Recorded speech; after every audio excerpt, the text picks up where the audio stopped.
எங்கம்மா வீட்டில் உங்களுடைய கணவர் பிள்ளைகள் யாரும் வரலையா அப்படின்னு அவர் கேட்க ஏதோ சொல்லி சமாளிச்சிருக்காங்க லூசி. ரூடாவும் பேச அந்த சூட்கேஸை திறந்த உடனேயே லூசியோட சின்ன பொண்ணு சடலமாக அந்த சூட்கேஸுக்குள்ளே இருந்ததை பார்த்து ரெண்டு பேருமே சடலமாக அழுகிய நிலையில் உள்ளே இருந்ததை பார்த்து போலீஸ் அதிர்ச்சி அடைஞ்சிருக்காங்க.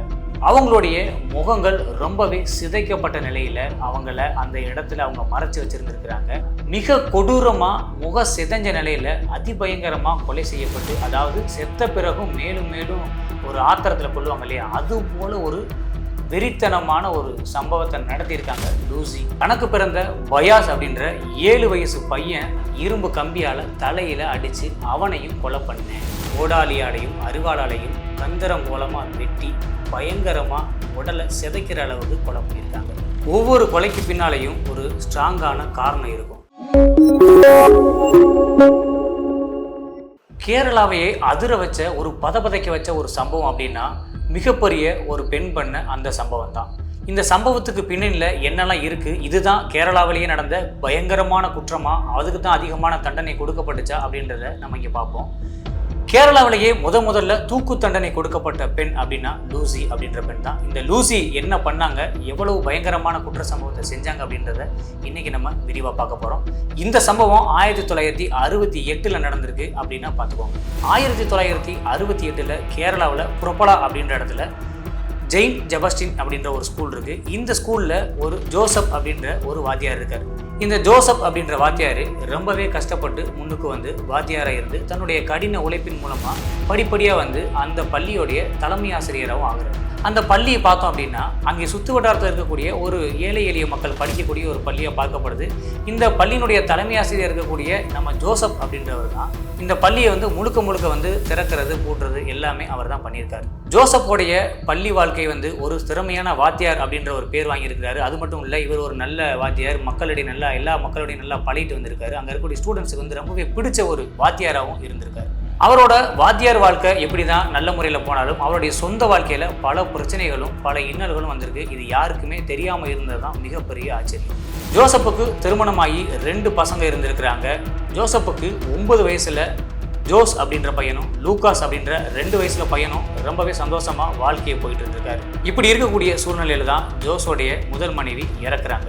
இவங்க இறந்த உடனேயே 2 பிள்ளைகளையும் வச்சுக்கிட்டு என்ன பண்ணுறதுன்னு தெரியாமல் ஜோஸ் தவிச்சிருக்காரு. வாத்தியார் வேலையை பார்க்க போகிறதா இல்லை பசங்களை பார்க்குறதா அப்படின்னு ரொம்பவே குழப்பத்தில் இருந்திருக்கிறார். இந்த நேரத்தில் தான் இவர் லூசி அப்படின்ற பெண்ணை 2ஆவதாக திருமணம் பண்ணுறாரு. 2ஆவதாக திருமணம் பண்ணுறதே தன்னுடைய குழந்தைகள் 2 பேரையும் பார்த்துக்கணும் அப்படின்றதுக்காக தான். இந்த 2ஆவது மனைவியை வந்த லூசி ஆரம்ப கட்டத்தில் ரொம்பவே அன்பாக அவரை நேசித்து பிடிச்ச மாதிரி கல்யாணமும் பண்ணியிருக்காங்க. தன்னுடைய கணவருடைய முதல் மனைவிக்கு பிறந்த 2 குழந்தைகளுமே தன்னுடைய குழந்தைகள் போல நினச்சி ரொம்பவே அன்பாகவும் அரவணைப்போடையும் வளர்த்துக்கிட்டு வந்திருக்காங்க லூசி. நாளடைவில் லூசிக்கும் தன்னுடைய ஜோசப்ன்ற கணவருக்கும் பயாஸ் பீனா அப்படின்ற 2 குழந்தைகள் வந்திருக்கு. ஆக மொத்தம் இப்போது 4 குழந்தைகள் ஆயிடுச்சு. இந்த 4 குழந்தையோடும் கிட்டத்தட்ட சந்தோஷமான ஒரு வாழ்க்கையை வாழ்ந்து நகர்த்தி கொண்டு போயிருக்காரு ஆசிரியர் ஜோசப்.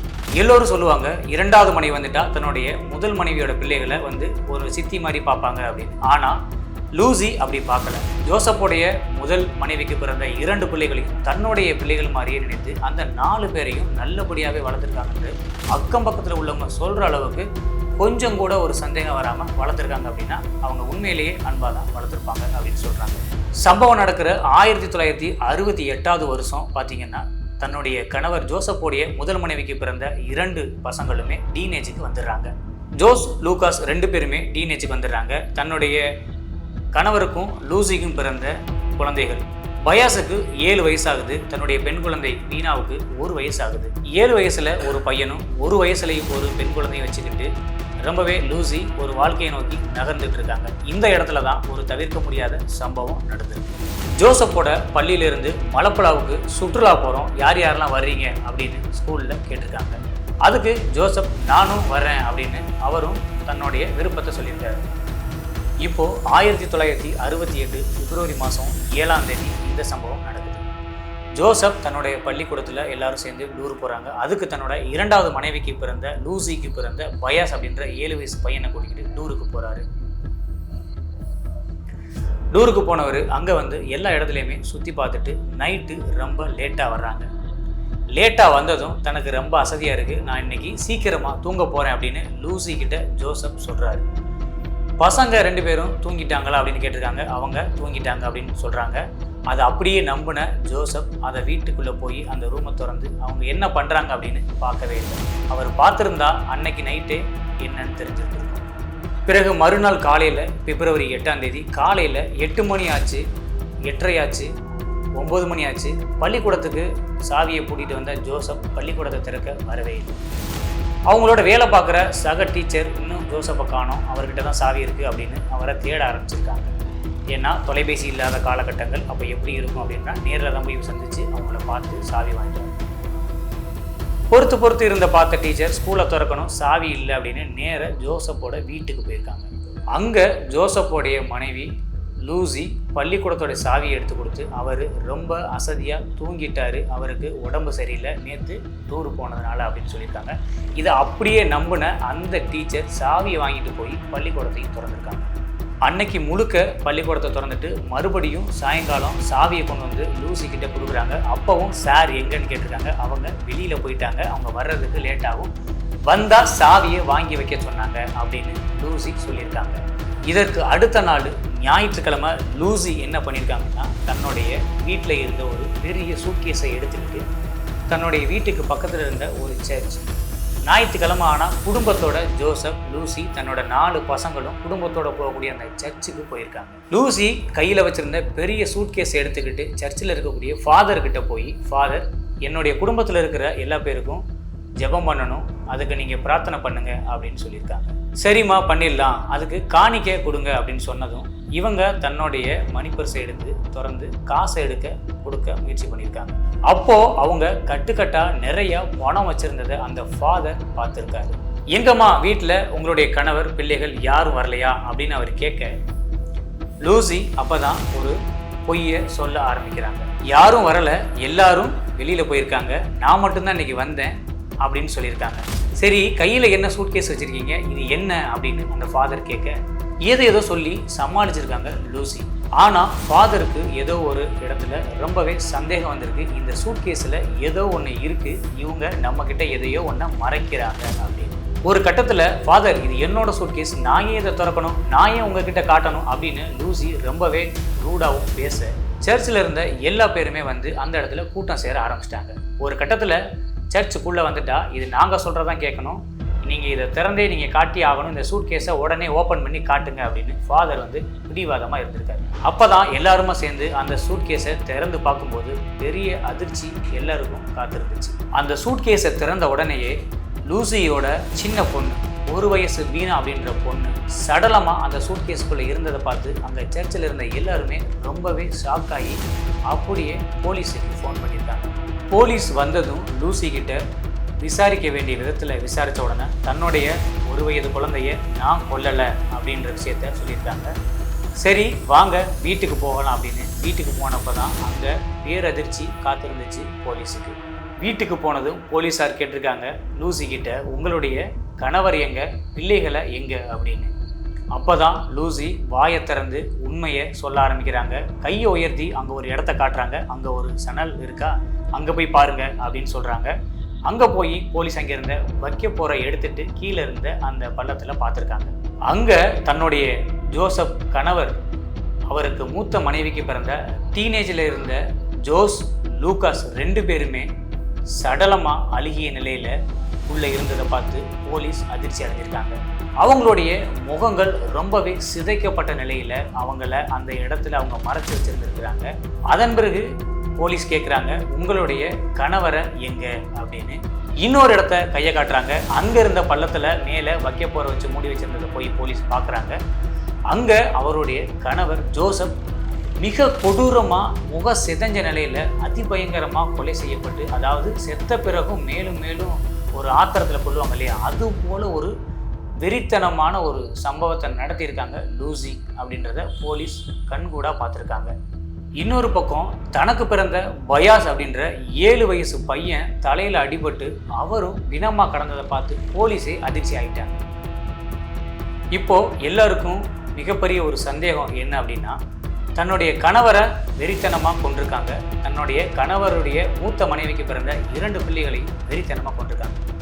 அது மட்டும் இல்லாமல் தனக்கு பிறந்த 1 வயசு பெண் குழந்தையவும் 7 வயசு பையனையும் லூசி ஏன் கொன்னாங்க அப்படின்ற கேள்விதான் இங்கே மிகப்பெரிய ஒரு திருப்பத்தை ஏற்படுத்துது.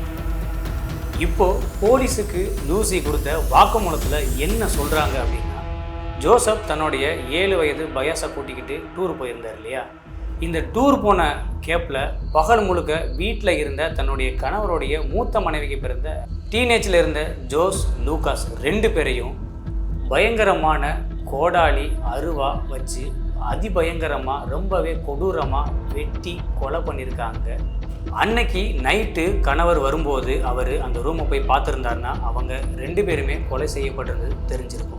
ஆனால் அதுக்கப்புறம் லூசி அந்த ரூமை ரத்தம் எல்லாத்தையும் சுத்தம் பண்ணிட்டு அதை மறைக்கிறதுக்கு முயற்சி பண்ணியிருக்காங்க. இப்போது நைட்டு கணவரும் வந்தாச்சு.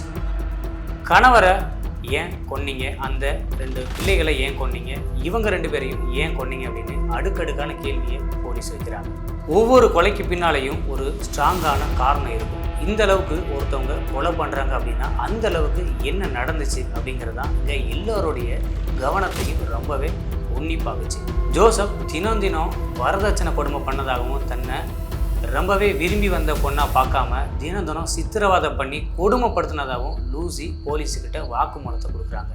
சரி, அவருடைய மூத்த மனைவிக்கு பிறந்த பசங்க மேலே என்ன தப்பு, அவங்க என்ன செஞ்சாங்க அப்படின்னு கேட்டால், தன்னுடைய அப்பா பண்ணுறதையும் என்னை கொடுமைப்படுத்துறதையும் 2 பேரும் ரசித்தாங்களே ஒழிய அதை தடுக்கலை, எனக்காக ஆதரவு கொடுக்கல. நான் அவங்கள என்னுடைய குழந்தைகள் மாதிரி நினச்சி அவங்கள சின்ன வயசுலேருந்து வளர்த்தேன். ஆனால் அதுக்கு அவங்க நன்றி விசுவாசமாக இல்லை அப்படின்னு சொல்லியிருக்காங்க. இப்போது டூர் போயிட்டு வந்த நைட்டு போயிட்டு வந்து படுத்து கிடந்த கணவரை கொல்லவும் திட்டம் போட்டிருக்காங்க. பகலில் தன்னுடைய கணவருடைய மூத்த மனைவிக்கு பிறந்த 2 பேரையும் கொண்டு அந்த சடலத்தை மறைச்சாச்சு. இப்போது நைட்டு என்னுடைய கணவரை நான் கொண்டேன் அப்படின்னு சொல்கிறாங்க. தன்னுடைய கணவர் தூங்கிக்கிட்டு இருக்கும்போது அதே போல் ஓடாலியாலையும் அருவாளாலையும் கந்தரம் மூலமாக வெட்டி பயங்கரமாக உடலை சிதைக்கிற அளவுக்கு கொலை பண்ணியிருக்காங்க. சரி, உங்களுடைய கணவரை கொலை பண்ணியிருக்கீங்க, கணவருக்குடைய மூத்த மனைவிக்கு பிறந்த 2 பிள்ளைகளையும் கொலை பண்ணியிருக்கீங்க, நீங்கள் பெற்ற உங்களுக்கு பிறந்த பையனையும் பொண்ணையும் ஏன் கொன்னீங்க அப்படின்னு போலீஸ் கேட்டிருக்காங்க. என்னுடைய பொண்ணை நான் கொல்லலை, ஆனால் என்னுடைய பையனை நான் தான் கொன்னேன் அப்படின்னு சொல்லியிருக்காங்க.